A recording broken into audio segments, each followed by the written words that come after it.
যে উনি বলছেন স্যার আমি পুঙ্খানুপুঙ্খ দেখবো যে এটা কেন তার গাফিলতিতে হয়েছে। 6 মাস আগে বলেছি যে আনসারে যদি থাকে, যদি নিরাপত্তা লোক থাকে আর আমি যদি নিরাপদ না থাকি তাইলে আমার এরকম ভাবে ইউনিফর্মধারী লোকের দরকার কি। এই ঘটনার জন্য আমরা যারা বিভিন্ন মানুষ ছিল আমরা প্রচন্ড রকম ভাবে এই ভয়ঙ্কর ঘটনাকে নিন্দা জানাচ্ছি এবং সেই জন্য আমি বলেছি যে আমার এখানে পেশাগত লোক যারা ছিলেন আনসার বাহিনীর আপনাদের কেন ব্যর্থতা আসছে সেই জন্য তাদেরকে আমরা বিচারের সম্মুখীন করেছি এবং সেই বিচার অলরেডি তারা শুরু হয়েছে এবং আপনারা হয়তো আরো জানবেন যে এইটা কেন কিভাবে। এবং আমরা কিন্তু আমি এটা জানার সাথে সাথে আমি আমাদের ঊর্ধ্বতন যারা ছিলেন পুলিশ এবং আমাদের এখানে আর্মির ক্যাম্প যিনি ওনার সাথে কথা বলেছি এবং তার পরবর্তীতে র্যাব এর পরবর্তীতে আমাদের এখানে ট্রাফিক কথা বলেছি এবং আজকে আমরা সবাই এখানে বসছি।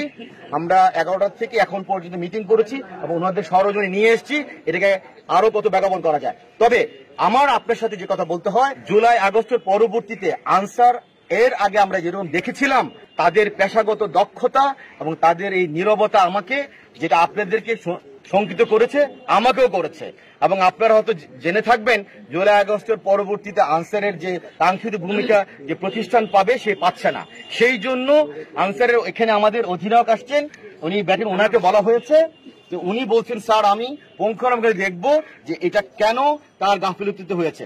আমি আপনাকে রিকোয়েস্ট করব ওনার কাছে আমি এই ব্যাপারটা আজ থেকে প্রায় 6 মাস আগে বলেছি যে আনসারে যদি থাকে, যদি নিরাপত্তা লোক থাকে আর আমি যদি নিরাপদ না থাকি তাইলে আমার এরকম ভাবে ইউনিফর্মধারী লোকের দরকার কি। তা আমি আপনাকে অনুরোধ করব ওনার সাথে যে কথা বলেছিলাম গত মাসে বলেছিলাম যে আমার এই আনসার যদি ভালোভাবে কাজ না করতে পারে তাহলে আমাকে হয়তোবা আরো অন্য কিছু চিন্তা করতে হবে যে আমাদের কারা সিকিউরিটি দেবেন। আমি রিকোয়েস্ট করব আপনারা যদি ওনাকে সেই প্রশ্নটা করেন তাহলে হয়তো খুব ভালো একটা আনসার পাবেন। ধন্যবাদ। প্রাথমিক নিক্ষেপকারীকে আমরা চিনতে পারিনি, আমার এখানে যে দায়িত্বপ্রাপ্ত কমান্ডার ছিলেন আমি এখানে ছিলাম না, উনি বলতে পারবেন। আরেকটা বিষয় হচ্ছে এই গেটটাতে আমাদের এতদিন রোস্টার অনুযায়ী ডিউটি ছিল দুপুর 2টা পর্যন্ত, 2টার পরে এই গেটটা ক্লোজ হয়ে যাওয়ার কথা। এটা যদি কোনো আনসারের ব্যর্থতায় ক্লোজ হয়ে থাকে বা কোনো ব্যর্থতা থাকে সেটা আমি আমার ঊর্ধ্বতন কর্তৃপক্ষকে জানিয়েছি। আমি একজন থানা অফিসার, আমার যারা উপরে আছে তাদেরকে আমি জানিয়েছি, তারা সবকিছু বিচার বিশ্লেষণ করে ব্যবস্থা নেওয়ার